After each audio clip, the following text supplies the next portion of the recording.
It's down to the wire in Europe's effort to save Greece from collapse. EU leaders are meeting an emergency summit to discuss the latest aid proposal that could be Greece's final financial lifeline. If there is a deal, Athens could be bankrupt by the time world financial markets open Monday. Fox Senior Foreign Affairs correspondent Amy Kellogg is live in Athens. Amy. Hi, Brett. Well, on Friday, it really did look like Greece and its creditors were very close to a deal. But, Brett, it turns out that is not the case at all. However, Greek Prime Minister Alexis Tsipras has just been quoted as saying that he is willing to compromise. Now, where in the past in these negotiations, the hurdles had really been technical, this time they are being held up on the issue of trust and concern that the Greek government simply won't do what it has promised. Now, trust, and particularly from the German side, has eroded since the Greek Prime Minister called a referendum last Sunday here.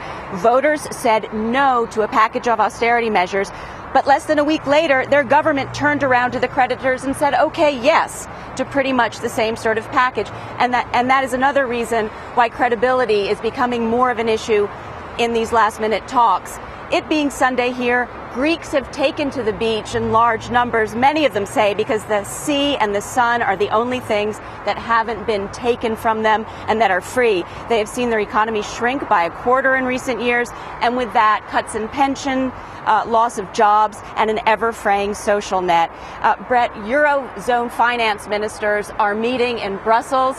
Later on today, Eurozone leaders will meet. It had been hoped that a deal would be clinched by the end of today, but it is actually looking increasingly likely, many say, that the creditors will want to see the Greek parliament actually enact some legislation on reforms before further debt relief is agreed. Brett. Amy Kellogg in Athens. Amy, thank you. It's time now for our Sunday group. Fox News senior political analyst Britt Hume, Julie Pace, who covers the White House for the Associated Press, GOP strategist Karl Rove, and Fox News political analyst Juan Williams. Okay, Britt, Greece. Well, it looks kind of bad either way, because if new austerity measures are put in place by the Greeks, that is likeliest in the near term for sure, and possibly for the long, to further suppress growth. What that country needs is some economic growth. And the economy is flat on its back. And while the pension payments and other government spending has a lot to do with that, and the debt is enormous, there's no way, I think, for Greece to climb out of this without some kind of economic growth, and austerity measures in the near term are likely to retard that. So. And Julia, the trust level with creditors is pretty low. Yeah, I think that's what's so interesting about this situation this weekend is that it's not a matter of what a package would look like. Everyone can basically agree on what Greece needs. It's just a matter of, will Greece be able to carry out a package of bailouts? Because we've been at this table before. Greece has had previous bailouts, and we're still in this same situation. I want to turn, Karl, to another deal that's pending, the Iran nuclear deal. You heard Senator McConnell say it's going to be a tough sell for Congress, even if they get across the finish line in Vienna. Your thoughts? Well, I think it will be a tough deal, because if you take a look at the administration's red lines early on, we're going to have anytime, anywhere inspections, and now we're talking about managed access. They were going to do away with the ability to enrich uranium. They still retain the ability to enrich uranium. We were going to do away with their infrastructure. They keep the infrastructure. We were talking about snapbacks on the sanctions, which is very hard to understand how we're going to snap back sanctions that were passed in years past when we had the support of Russia and China, when we will not have the automatic support of Russia and China at the United Nations to quote, snap these back.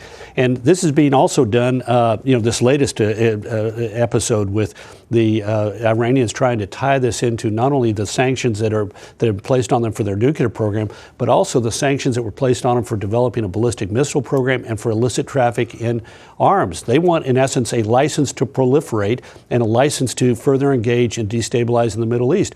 So if I were a Democrat, I'd be really worried about having to vote on this, because a bad deal could be worse than no deal at all, because a bad deal might explode next year in the middle of the presidential campaign. So, Juan, if they get this deal, as is being forecast now, can the administration hold the line with Democrats? As Senator McConnell says, they need 34, because that's if the president vetoes this disapproval. That's the supermajority, Brett. And so the key here is very interesting political game going on, because it extends into presidential politics. And the politics is get Hillary Clinton, former Secretary of State, to come out against the Iran deal, because if she comes out against the deal, and Republicans would be quick to say if any deal comes forward, that Hillary Clinton is responsible and a co-indicted conspirator with President Obama in terms of making this deal happen, that they would be arming the most dangerous country. So what you heard this morning from Senator McConnell, what you just heard from Carl, is Republicans saying the pressure's on the Democrats. We're going to hold Democrats accountable. And the question is whether Democrats in the Senate will remain loyal to President Obama on this issue. Right now, the argument is the status quo is unacceptable, and that the only alternative, as you heard this morning, is additional sanctions. But don't forget, this is not a one-sided deal.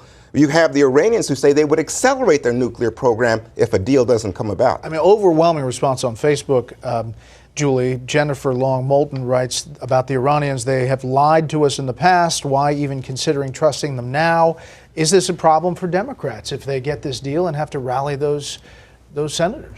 I think it potentially could be. I think Juan makes a good point here that the most important Democratic reaction to look for is not really even what's going to be coming out of the White House, but it's going to be what's coming from the Clinton campaign, because she is going to be most likely the future leader of this party going into the election next year. She is so closely tied to this deal. She was Secretary of State. She dispatched two of her closest advisors to lead the secret talks that led to these broader negotiations. She can't put real distance between her involvement in this, but she can come out and say that a final deal has too many holes in it, that it leaves Iran with too many options. If she does say that, I think it's going to be very difficult for President Obama to get Democratic support on the Hill. Britt. All I could say when I heard the deal might be close was, uh-oh.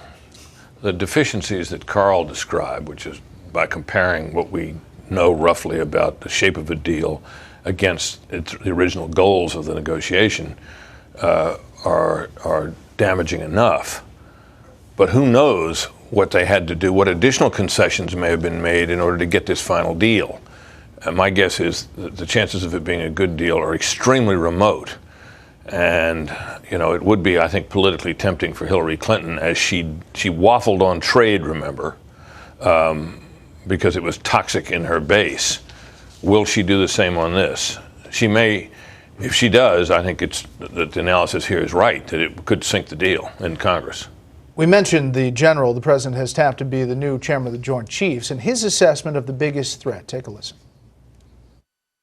What would you consider the greatest threat to our national security? My assessment today, Senator, is that Russia presents the greatest threat to our national security. This is, without question, our number one geopolitical foe. The 1980s are now calling to ask for their foreign policy back because, the Cold War has been over for 20 years. Juan, Mitt Romney said Russia was the number one geopolitical foe. Now the general coming in to the chairman of the Joint Chiefs spot by President Obama is saying basically the same thing. He is, but I think the administration has responded, Senator. What you hear from Secretary of State Kerry and from President Obama is they don't agree with the general. Now, what you're hearing from the general, which is a problem. Well, I don't know if it's a big problem. The problem is this: should you send arms to the people the resistance in the Ukraine? That's the argument. And you hear from military people a suggestion that it's time to take on Putin, to make it very clear. But when you look at it from a geopolitical, more strategic, diplomatic point of view, the State Department's perspective, they're locked into trying to change things in the Middle East. And I think if you look at terrorists, people around this table certainly concerned about ISIS, I don't think you get a big argument.